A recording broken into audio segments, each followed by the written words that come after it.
The health of the manufacturing sector improved in April, supported by constant electricity supply. The ABSA Purchasing Managers Index improved significantly in the month, rising to 54 index points from 49.2 points in March. A reading above the neutral 50 level indicates expansion in the sector, while a number below 50 indicates contraction. The rebound comes from improved business activity supported by a full month without load shedding and better domestic demand, resulting in higher new sales orders. The index shows the business activity index improved to 57.2 points from 44.5 points in March. New sales orders rose to 55.6 points in April compared to 45.5 in March. This comes after Eskom managed to keep the lights on for more than a month, citing improved generation capacity. The power utility has, however, cautioned that power cuts are likely to return in the winter months. The index for expected business conditions in the 6 months ahead declined in April as load shedding is expected to return. Absa says a relatively weaker rand exchange rate and higher oil prices indicate sustained upward price pressures for manufacturers. Well, for more on this, I'm joined by Sello Sekele. He's an Absa Economist. Thank you very much, Sello, for joining us. So based on the latest headline number, it looks like the constant electricity supply was really a game changer for the sector in the month of April. Yeah, good afternoon and thanks for having me. So, yeah, you're right. So the less load shedding intensity we saw in the month of April was really a boosting factor for the manufacturing sector. But I must also say that we must remember that these numbers come at the back of poor readings that we saw in March. So there is an element of a technical rebound. So when you look closer at each of the subcomponents that come under the PMI, how are the fundamentals of the manufacturing sector actually doing? Yeah, so if you look, so you've outlined a number of them, but I just want to highlight 3, right? So as you said, business activity improved in the month. So we believe that that's mainly due to the low load shedding intensity we saw in the month. And with output improving, we also saw demand improving in the sector. But you know, demand was improving mainly from the domestic side, but on the international side, it remained quite subdued.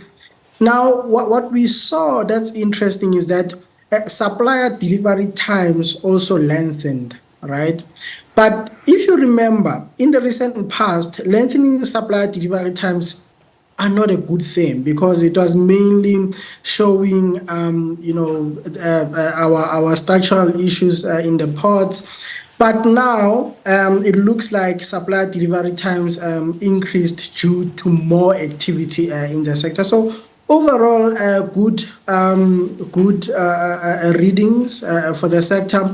But, you know, we know that one swallow does not make a summer. So let's see if these numbers continue to show a positive trend going forward. Yeah, so when you look at your crystal ball in terms of electricity, of course, we've been warned that we can expect some load shedding, but limited to stage 2.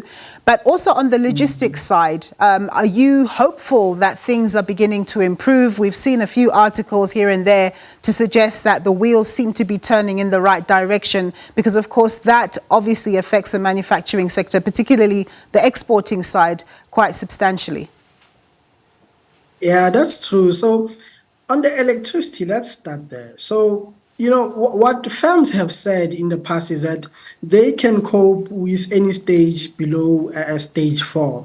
Now, it looks like Eskom is guiding for about stage 2, the most probable scenario during the winter months. So the businesses should be fine if, load shedding remains around those levels.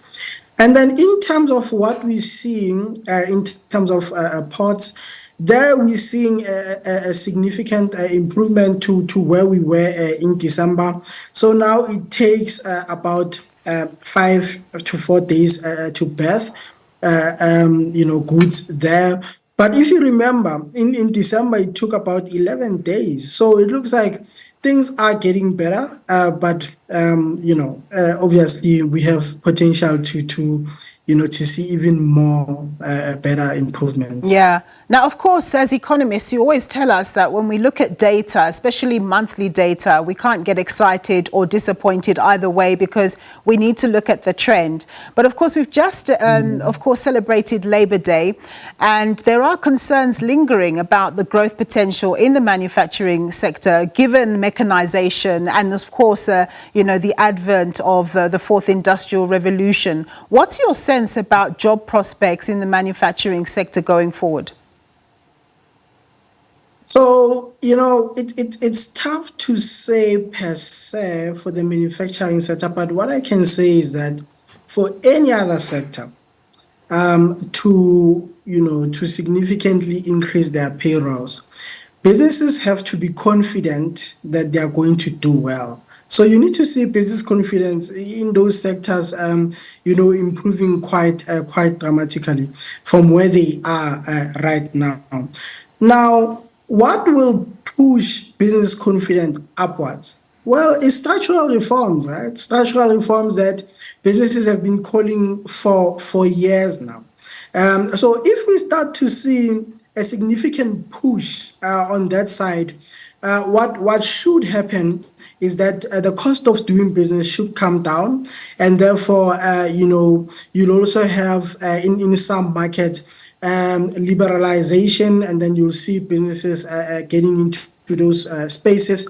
For example, if you think about the electricity space, we saw what structural reforms can do on that side. When the market was liberalized, we saw a number of players coming in, and that has helped also with the current load shedding story. So structural reforms are needed to boost economic growth as well as business confidence, and then that's when we can see an upward momentum on job creation.